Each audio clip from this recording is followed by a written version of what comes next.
Happy birthday Pakistan.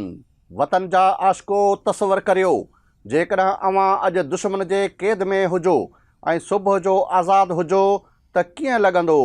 इन करे अल्लाह जो शुक्र अदा करियो ऐं क़ाइद आज़म जो अहसान आहे जो अॼु असीं गोरनि जी ग़ुलामी वारी ज़िंदगीअ खां आज़ादु थियासीं। ख़ैरियत सां आज़ादी खे 79 साल थी विया आहिनि। पक करियो इस्लामी जमहूरिया पाकिस्तान हिन वक़्तु मुकमल आज़ादु आहे। उते हिकु नज़र गुज़िरियल तारीख़ जी झरोकनि में विझंदासीं ऐं ॾिसंदासीं त हिन मिठड़े मुल्क में जमहूरियत घणी रही, मार्शल लॉ, इन सां गॾु वर्ल्ड बैंक जे कर्ज़ ऐं उन जो पाकिस्तान हिन टाइम ते किथे बीठो आहे वारी तारीख़ किथे बीठल आहे। उन करे असांजी मुकमल तफ़सील ॾिसण लाइ असां सां जुड़िया रहो। अस्सलाम वालेकुम नाज़रीन, ऐं यहाँ GM खोखर मां ॾिसी रहिया आहियो FIR डिजिटल। प्यारा पाकिस्तानियों, अॼु खां 79 साल अॻु 14 अगस्त 1947 में हिकु नई आज़ाद मुल्क जो जनम थियो जंहिंजो नालो इस्लामी जमहूरिया पाकिस्तान रखियो वियो। हिकु अहिड़ो मुल्क जंहिं लाइ लखें माण्हुनि लॾ पिलाण कई, क़ुर्बानियूं ॾिनियूं ऐं पंहिंजा घर ज़मीनूं प्यारा छॾे नए मुस्तक़बिल जो ख़्वाबु ॾिठो। अॼु पाकिस्तान खे वजूद में आए 79 साल थी विया आहिनि, पर हिते सवाल उहो आहे त इन्हनि 79 सालनि में पाकिस्तान केतिरो तब्दील थियो। मुल्क ते केतिरा सदर आया, केतिरा वज़ीर आज़म तब्दील थिया, फ़ौज जा केतिरा सरबराह आया, केतिरा साल जमहूरियत रही, केतिरा भेरा फ़ौज सिधी तरह इक़्तिदार में आई, ऐं सभ खां अहम सवाल जंहिं मुल्क खे ठाहिण लाइ क़ुर्बानियूं ॾिनियूं वयूं, उहो मुल्क अॼु माशी, सियासी, दिफ़ाई लिहाज़ खां किथे बीठो आहे। अचो त 79 सालनि जी तारीख़ खे मुख़्तसर पर वाज़े अंदाज़ में सम्झूं। पाकिस्तानियो, अवां सभिनी खे इल्म में आहे त पाकिस्तान जो जनम 1947 अगस्त ते पाकिस्तान वजूद में आयो। क़ाइद आज़म मोहम्मद अली जनाह मुल्क जा पहिरियां गवर्नर जनरल ऐं लियाक़त अली ख़ान पहिरियां वज़ीर आज़म बणिया। पाकिस्तान जी शुरूआत ते इंतहाई मुश्किल हालतनि में थी। विरहाङे दौरान वॾे पैमाने ते लॾ पिलाण, फ़सादनि, माशी वसीलनि जी खोट, इंतहाई मसइलनि ऐं कश्मीर जी जंग जहिड़नि चैलेंजनि मुल्क खे घेरे वरितो। 1948 में क़ाइद आज़म वफ़ात करे विया, जॾहिं त 1951 में मुल्क जो पहिरियों वज़ीर आज़म लियाक़त अली ख़ान शहीद थी वियो। इन खां पोइ सियासी अदम इस्तेहकाम वधंदो वियो। इन अरसे में पाकिस्तान जा सदर कहिड़ा रहिया? 1947 खां 1956 ताईं पाकिस्तान में सदर न पर गवर्नर जनरल जो निज़ाम हो। 1956 में मुल्क जो पहिरियों आइन आयो ऐं पाकिस्तान इस्लामी जमहूरिया बणियो। इन खां पोइ सदरनि जो सिलसिलो जारी रहियो। सिकंदर मिर्ज़ा 1956 खां 1958, फील्ड मार्शल मोहम्मद अयूब ख़ान 1958 खां 1969 ताईं, जनरल यहया ख़ान 1969 खां 1971 ताईं, ज़ुल्फ़िकार अली भुट्टो 1971 खां 1973 ताईं, फज़ल इलाही चौधरी 1973 खां 1978 ताईं, जनरल ज़ियाउल हक़ 1978 खां 1988, ग़ुलाम इसहाक़ ख़ान 1988 खां 1993, फ़ारूक लिगारी 1993 खां 1997 ताईं, मोहम्मद अली तारड़ 1998 खां 2001 ताईं, जनरल परवेज़ मुशर्रफ 2001 खां 2008 ताईं, अहिड़ी तरह आसिफ़ अली ज़रदारी 2008 खां 2013, ममनून हुसैन 2013 खां 2018 ताईं, डॉक्टर आरिफ़ अलवी 2018 खां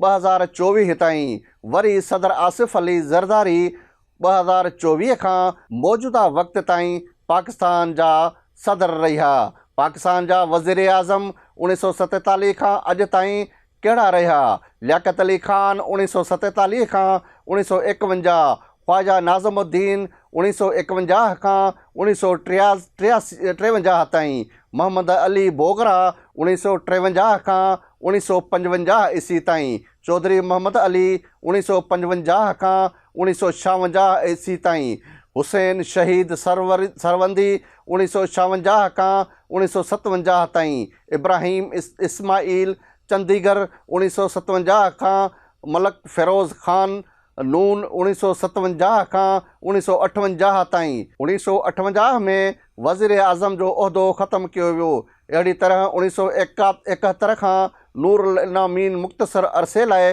वज़ीर आज़म रहियो। ज़ुल्फ़िकार अली भुट्टो 1973 खां 1977, मोहम्मद ख़ान जुणेजो 1985 खां 1988, बेनज़ीर भुट्टो 1988 खां 1990, ग़ुलाम मुस्तफ़ा जतोई अबूरी वज़ीर आज़म रहियो। नवाज़ शरीफ़ 1990 खां 1993 ताईं, मीर बलक शेर मज़ारी अबूरी वज़ीर आज़म रहियो। अहिड़ी तरह मुइन कुरैशी भी अबूरे वज़ीर आज़म रहियो।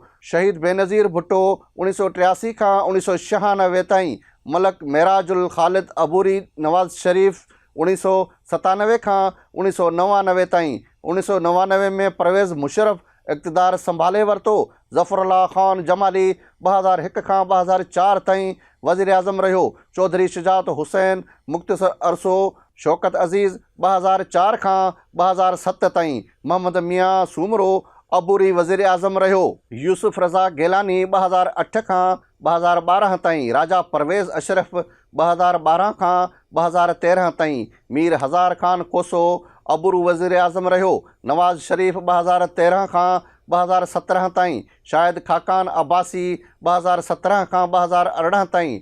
नासरुल मलक अबूरी वज़ीर आज़म रहियो। इमरान ख़ान 2018 खां 2022 ताईं। शहबाज़ शरीफ़ 2022 खां 2023 ताईं। अनवरुल्लाह हक़ काकड़ अबूरी वज़ीर आज़म रहियो। इन खां पोइ शहबाज़ शरीफ़ 2024 खां हिन वक़्त ताईं मौजूदु आहे। मुल्क जी तारीख़ में कहिड़ा फ़ौजी जनरल सरबराह रहिया? सर फ्रेडरिक मैसूरवरी 1947 खां 1948 ताईं रहियो। सर डगलस ग्रेसी 1948 खां 1951। मोहम्मद अयूब ख़ान 1951 खां 1958 ताईं। मोहम्मद मूसा 1958 खां 1966 ताईं। आगा मोहम्मद यहया ख़ान 1966 खां 1971 ताईं। गुल हसन ख़ान 1971 खां 1972 ताईं। जनरल टिक्का ख़ान 1972 खां 1976 ताईं। जनरल ज़ियाउल हक़ 1976 खां 1988 ताईं। जनरल मिर्ज़ा असलम बेग 1988 खां 1991 ताईं। जनरल आसिफ़ नवाज़ जंजुआ 1991 खां 1993 ताईं। जनरल अब्दुल वहीद काकड़ 1993 खां 1996 ताईं। जनरल जहांगीर करामत 1996 खां 1998 ताईं। जनरल परवेज़ मुशर्रफ 1998 खां 2007 ताईं। जनरल इशफ़ाक़ परवेज़ खयानी 2007 खां 2013 ताईं। जनरल राहील शरीफ़ 2013 खां 2016 ताईं। जनरल कमर जावेद बाजवा 2016 खां 2022 ताईं। जनरल सैयद आसिम मुनीर 2022 खां मौजूदा वक़्त ताईं मौजूदु आहे। वतन जा अज़ीज़ो, हाणे अचो त इन तरफ़ हलूं ऐं पाकिस्तान जे जनम दौरान मुल्क में केतिरा भेरा मार्शल आयो। जमहूरियत जी तॾा वेढ़ कंदे पाकिस्तान में फ़ौज सिधी तरह इक़्तिदार में आई ऐं जमहूरियत में ज़लज़ला बर्पा कयो। इन अरसे जी 3 वॾनि मौक़नि ते मार्शला आई। पहिरीं मार्शला 1958 जनरल अयूब ख़ान इक़्तिदार संभालियो।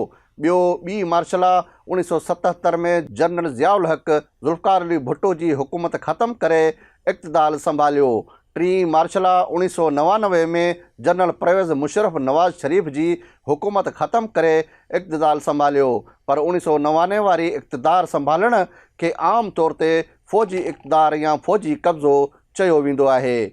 उनखे 1958 ऐं 1977 वांगुरु रस्मी तौरु मार्शला लाइ क़रार ॾियण बाबति फ़र्क़ु रखणु ज़रूरी आहे। 1969 में जनरल यहया ख़ान अयूब ख़ान खां इक़्तिदार वठी मार्शला लागू कयो। हाणे जमहूरियत तरफ़ हलूं था, ॾिसूं था त जमहूरियत जा दौर कहिड़ा हुया। 1947 खां 1958, 1971 खां 1977, 1988 खां 1999, 2008 खां 2026 ताईं। पाकिस्तान में जमहूरियत जा केतिरा दौर आया, पर इन्हनि मां केतिरा ई मुकमल आइनी सियासी इस्तेहकाम खां मुसलसल न हुया।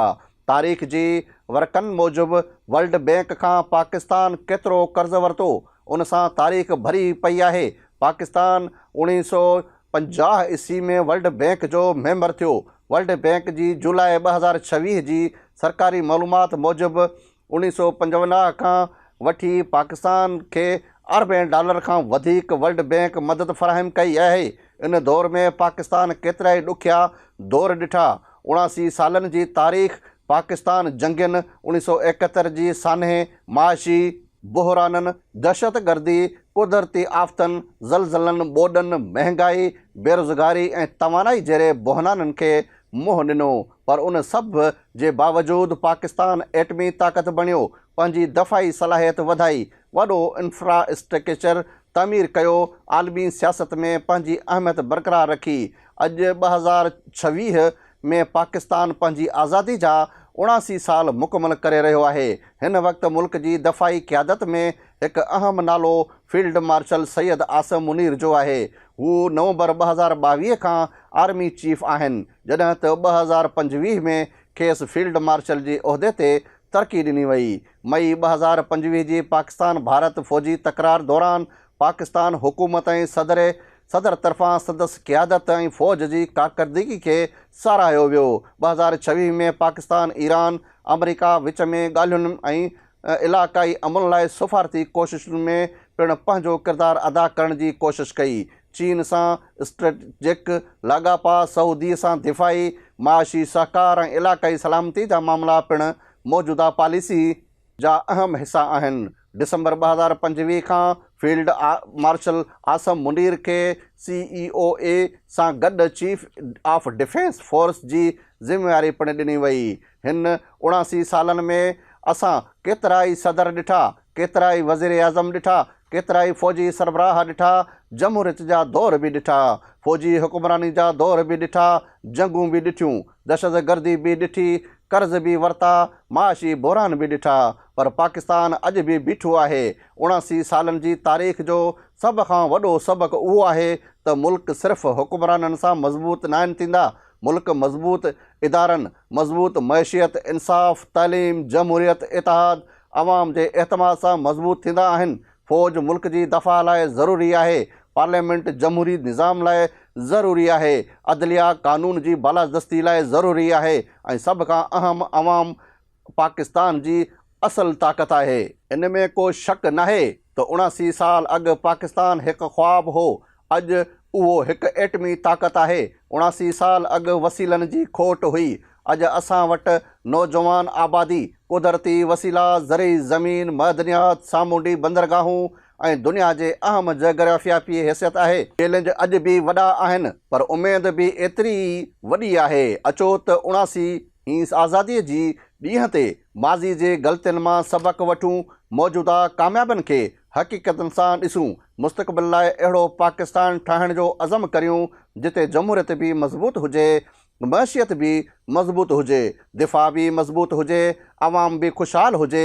असांजी दुआ आहे त पाकिस्तान ज़िंदाबाद सां गॾु हमेशह ज़िंदाबाद हुजे। जेकॾहिं ही तारीख़ी मालूमात अव्हांखे सुठी लॻी हुजे त असांजे YouTube चैनल खे सब्सक्राइब कजो, शेयर कजो, असांजे Facebook पेज खे फॉलो करणु न विसारिजो। ख़ुदा हाफ़िज़।